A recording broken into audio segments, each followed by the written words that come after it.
വിഭജികയെയും കുഞ്ഞിനെയും മരിച്ച നിലയിൽ കണ്ടെത്തിയ സംഭവത്തിൽ ഭർത്താവിന്റെ കുടുംബത്തിനെതിരെ ആരോപണവുമായി വിഭജികയുടെ വീട്ടുകാർ. ഭർത്താവ് നിതീഷ് വിഭജികയെ ശാരീരികമായും മാനസികമായും പീഡിപ്പിച്ചു. വിഭജികയുടേത് ആത്മഹത്യയല്ല എന്ന് അമ്മ ശൈലജ പറഞ്ഞു. നിങ്ങൾ എന്ന് ആ കല്യാണം കഴിഞ്ഞ കാലം തൊട്ടേ പെങ്ങൾക്ക് എൻ്റെ മോളോട് ഭയങ്കര ക്ഷാത്രമാണ്. എന്താണെന്ന് എനിക്കറിയത്തില്ല. കരീവൻ അവളെ കൂടാ നിന്നത്. അപ്പം എൻ്റെ മോളെ വിളിക്കുമ്പോൾ അങ്ങനൊന്നും ഇല്ലമ്മ, പിന്നെ ചെറിയ ചെറിയ വഴക്കുകളെ ഉള്ളെന്ന് പറഞ്ഞു. പക്ഷേ വഴക്കൊക്കെ രൂക്ഷമായിട്ടുണ്ടായിരുന്നു. ഇതൊന്നും എൻ്റെ മോൾ എന്നോട് പറഞ്ഞില്ല. അമ്മ വിഷമിക്കുമെന്ന് ജോലിക്കാരിക്കാൻ പറഞ്ഞിരുന്നു. വിഷമിക്കും, എൻ്റെ അമ്മ വിഷമിക്കും, പറയരുതെന്ന്. ഇവന് മെയിനായിട്ട് എത്ര കാശ് കിട്ടിയാലും തികയുന്നില്ല. ഒന്ന് പറഞ്ഞാൽ മതി, ഉപദ്രവിക്കുന്ന കാര്യങ്ങൾ. ഞാനൊരു സിംഗിൾ പേരൻ്റായിട്ട് എൻ്റെ മക്കളെ വളർത്തിയത്. ആ അമ്മയെ വേദനിപ്പിക്കരുതെന്നും പറഞ്ഞ മോനെ ഇവളിത്രയും ഒളിച്ചത്, ഇത്രയും മറിച്ചത് എൻ്റെ അമ്മയെ അറിയരുതെന്ന് ആ മേടിൻ്റെ പറഞ്ഞിരുന്നെന്ന്. ഒരു കാര്യങ്ങളും ഇവിടെ നടക്കുന്നത് എൻ്റെ അമ്മയിരിക്കെ പറയരുതേന്ന് പറഞ്ഞ് എൻ്റെ അമ്മ വിഷമിക്കും എന്ന് പറഞ്ഞ് കരുതിക്കൂട്ടി ചെയ്തതല്ലയോ. ഈ അച്ഛനും മോളും മോനും കൂടെ എൻ്റെ കുഞ്ഞിനെ കരുതിക്കൂട്ടി കൊന്നതല്ലേ. ഇല്ലെങ്കിൽ ഈ 4 ദിവസത്തേക്ക് എൻ്റെ മോള് വന്നായിരുന്നെങ്കിൽ ഇത് നടക്കുമായിരുന്നു. അവൻ അന്നേരം അവൾ നാട്ടിൽ വന്ന ഇതൊക്കെ പബ്ലിസിറ്റി ആവുമെന്ന് വിചാരിച്ചായിരിക്കുമല്ലോ. എനിക്ക് തോന്നുന്നു മോനെ. എങ്ങനെ എൻ്റെ മോളെ മുടി മുറിച്ച് ഇതൊക്കെ ഞാൻ ഇപ്പോഴാ മോനെ അറിയുന്നത്. എനിക്കറിയത്തില്ല എൻ്റെ മോളെ എന്തിനു വേണ്ടി ഇങ്ങനെ വിരൂപയാക്കിയെന്നൊന്നും എനിക്കറിയത്തില്ല.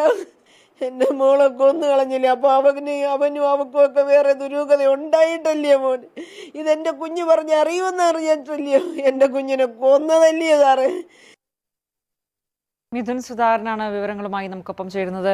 മിഥുൻ, എവിടെയാണ് ഈ വിഭജികയുടെ സ്വദേശം? എവിടെയാണ്? കേട്ടിരിക്കാൻ പറ്റില്ല അമ്മയുടെ വാക്കുകൾ. എന്താണ് ഈ സംഭവവുമായി ബന്ധപ്പെട്ട് കൂടുതൽ അവർ പറയുന്നത്?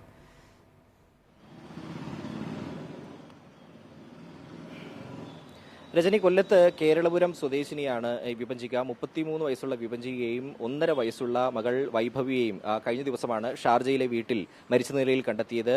ഒരേ കയറിൽ തൂങ്ങി മരിച്ച നിലയിലായിരുന്നു രണ്ടുപേരുടെയും മൃതദേഹം. മകളെ കൊലപ്പെടുത്തി അമ്മ ജീവൻ ഒടുക്കി എന്നതാണ് സംശയിക്കുന്നത്. അതൊക്കെ അന്വേഷണം നടക്കുന്നുണ്ട്. എന്തായാലും ഇതിൽ ഗൗരവമായിട്ട് ഇപ്പോൾ ഉയരുന്നത് ഈ യുവതിയുടെ ഭർത്താവിനെതിരെ, അതായത് നിതീഷ് എന്ന് പറയുന്ന യുവാവിനെതിരെ ഇപ്പോൾ ഈ മരണപ്പെട്ട യുവതിയുടെ കുടുംബം ആരോപണങ്ങൾ ഉന്നയിക്കുകയാണ്. അതിനൊപ്പം തന്നെ ഈ നിതീഷിന്റെ കുടുംബത്തിനെതിരെയും ആരോപണം ഉന്നയിക്കുന്നു. മകളെ ഭർത്താവ് ശാരീരികമായും മാനസികമായും ഉപദ്രവിച്ചിരുന്നു. അത് സഹിക്കവയ്യാതെയാണ് ഇങ്ങനെ ഒരു കൃത്യം ഏറ്റവും ഒടുവിൽ നടന്നത്. പക്ഷേ ഇതൊരു ആത്മഹത്യയാണെന്ന കാര്യത്തിൽ തങ്ങൾക്ക് സംശയമുണ്ട്. ഇതൊരു കൊലപാതകമാണ് എന്ന തരത്തിലുള്ള ആരോപണമാണ് കുടുംബം ഉന്നയിക്കുന്നത്. അമ്മയുടെ വാക്കുകളാണ് കേട്ടത്.